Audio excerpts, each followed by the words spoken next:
Assalamualaikum warahmatullahi wabarakatuh. Di sini kami kelompok 3 PPG Prajabatan 2023, jurusan Perangkat Lunak dan JIM dan Animasi akan memaparkan mengenai tugas demonstrasi konstekstual dengan pembahasan asesmen awal atau biasa yang disebut dengan diagnostik. Adapun anggota dari kelompok 3 diantaranya Nur Ihsan Azizuddin, Silmi Utami Rahayu, Husni Ramadan, Abdul Holik, Pangeran Nelson, dan Pepi Febriansyah. Sebelum masuk ke pembahasan yang lebih jauh, sebelumnya kita harus mengetahui apa itu asesmen awal atau asesmen diagnostik.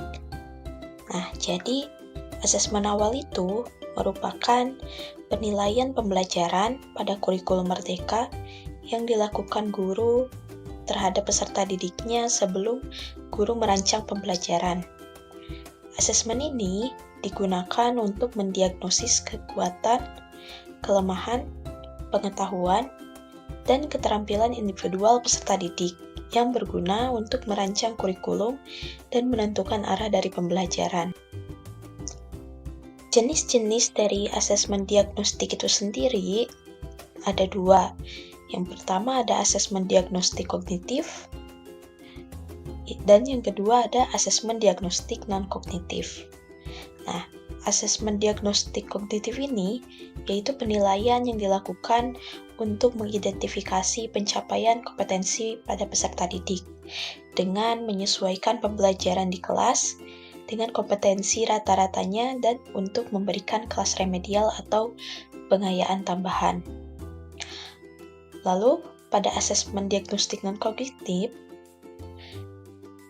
digunakan untuk mengetahui kesejahteraan dan sosial emosional dari peserta didik itu sendiri. Asesmen diagnostik non-kognitif ini biasanya diberi kepada siswa itu pada awal pembelajaran. Jadi sebelum kita masuk ke pembelajaran agar kita mengetahui kondisi awal dari si peserta didik itu.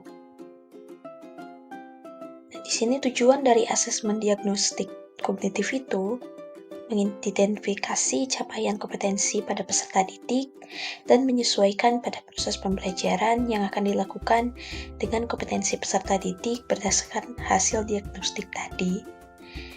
Nah, asesmen ini melalui beberapa tahapan dan juga tindak lanjut.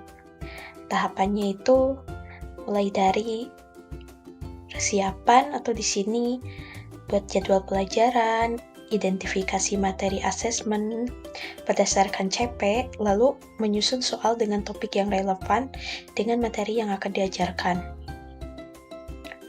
Nah, di sini ada beberapa tindak lanjut dari pelaksanaan asesmen diagnostik kognitif. Yang pertama, melakukan diagnostik penilaian hasil asesmen.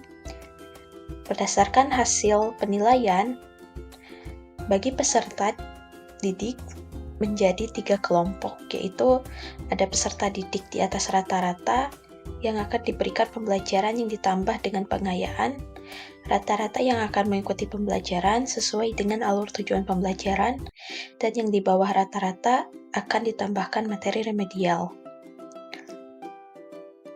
Nah, lalu tindak lanjut yang selanjutnya yaitu melakukan penilaian pembelajaran topik yang sudah diajarkan sebelum memulai topik pembelajaran yang baru. Lalu yang selanjutnya ada tahapan asesmen diagnostik non-kognitif. Nah, di sini pada tahapan ini pada saat persiapan dalam pelaksanaan asesmen, keterampilan guru untuk berkomunikasi dengan baik dan aktif dengan peserta didik dapat membantu guru untuk mendapatkan sebuah informasi yang dibutuhkan dalam proses asesmen ini. Nah, di sini kreativitas guru dalam penyusunan instrumen asesmen non-kognitif ini sangat mempengaruhi tahapan persiapan dalam proses asesmen ini. Jadi dalam pelaksanaannya, keterampilan komunikasi guru itu sangat berpengaruh, terutama jika kita menggunakan metode wawancara dalam pelaksanaan asesmen ini. Jika proses komunikasinya baik, guru dapat mendapatkan pemahaman mendalam mengenai apa dan bagaimana kondisi peserta didik saat itu, termasuk kendala, keinginan, kebutuhan, minat, dan cita-cita dia. Di sini terdapat 6 teknik dalam asesmen diagnostik. Nah, di sini ada beberapa instrumen diagnostik yang dapat dikembangkan yang didasarkan pada penilaian di bawah ini. Yang pertama itu observasi. Guru mengamati secara langsung perilaku, interaksi, dan keterampilan peserta didik selama pembelajaran. Nah, observasi ini dapat dilakukan dalam berbagai konteks, seperti di kelas, praktikum, atau kegiatan lapangan. Lalu, pada teknik yang kedua itu ada kinerja proyek. Nah, pada kinerja proyek, penilaian dilakukan berdasarkan hasil dari kinerja peserta didik itu sendiri dalam menyelesaikan proyek yang diberikan. Lalu yang ketiga itu ada tes tulis. Peserta didik menjawab pertanyaan atau menyelesaikan soal tertulis.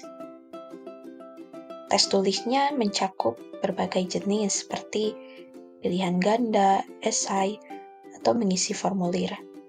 Lalu teknik yang keempat itu ada tes lisan. Guru melakukan wawancara dengan peserta didik. Jadi nantinya peserta didik itu diminta untuk menjelaskan pemahaman mereka terhadap materi atau berbicara dengan topik tertentu yang relevan dengan pembelajaran saat itu. Lalu teknik yang kelima ada penugasan. Nah, pada teknik ini peserta didik diberikan tugas yang dapat mengukur pengetahuan dan memfasilitasi peserta didik dalam memperoleh dan meningkatkan pengetahuan yang relevan dengan topik pembelajaran. Penilaian berdasarkan hasil dari tugas yang dia serahkan. Lalu teknik yang terakhir itu adalah folio.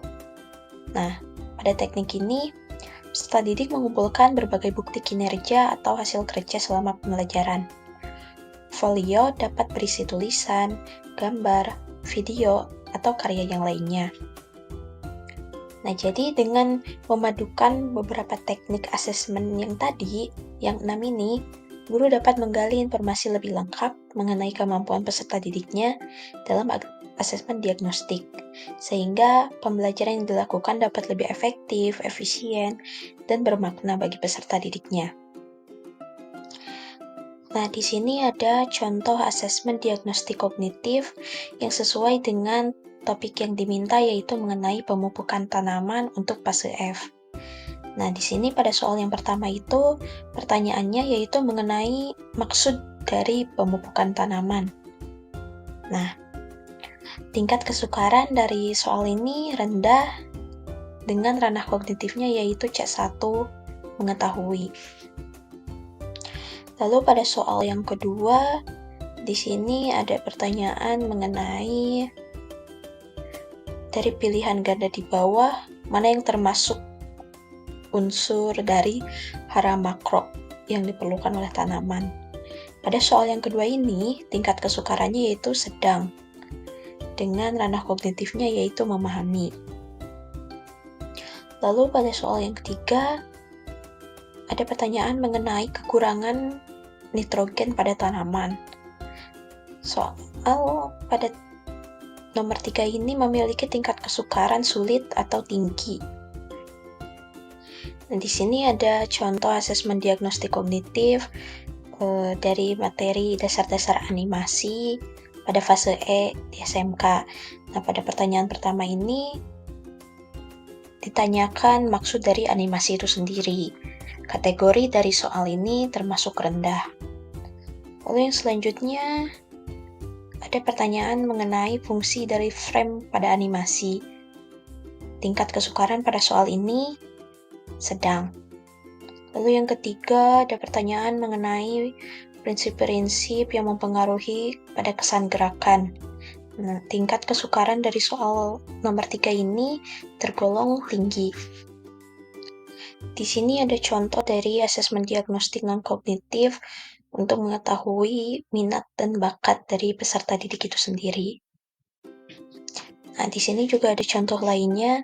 Jadi pada asesmen diagnostik non-kognitif ini diharuskan peserta didik itu nanti mengisi namanya, hobi, cita-cita, makanan kesukaan, lalu kegiatannya sering dilakukan di rumah, apa hal yang dia sukai, apa hal yang tidak dia sukai.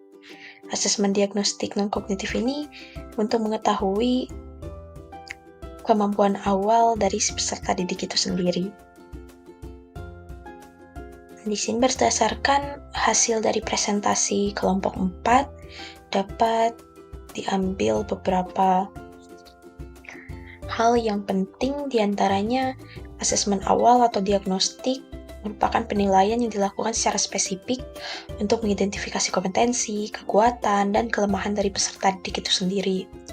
Fungsi utama dari asesmen diagnostik itu sendiri yaitu untuk mengidentifikasi masalah atau kesulitan belajar yang dialami peserta didik. Nah, sedangkan asesmen diagnostik kognitif yaitu jenis asesmen yang digunakan untuk mengukur kemampuan kognitif peserta didik seperti kemampuan berpikir. Nah, sebaliknya, asesmen diagnostik non-kognitif merupakan jenis asesmen yang digunakan untuk melihat kondisi, kesejahteraan psikologis, dan sosial emosional dari si peserta didik itu sendiri.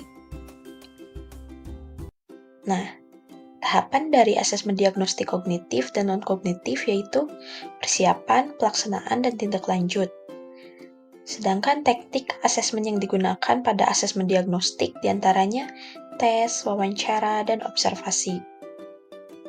Dari penjelasan yang sudah saya paparkan, dari pembahasan asesmen awal atau diagnostik dapat diambil beberapa kesimpulan, diantaranya yaitu asesmen awal itu penting apalagi untuk memahami kemampuan awal dari peserta didik itu sendiri.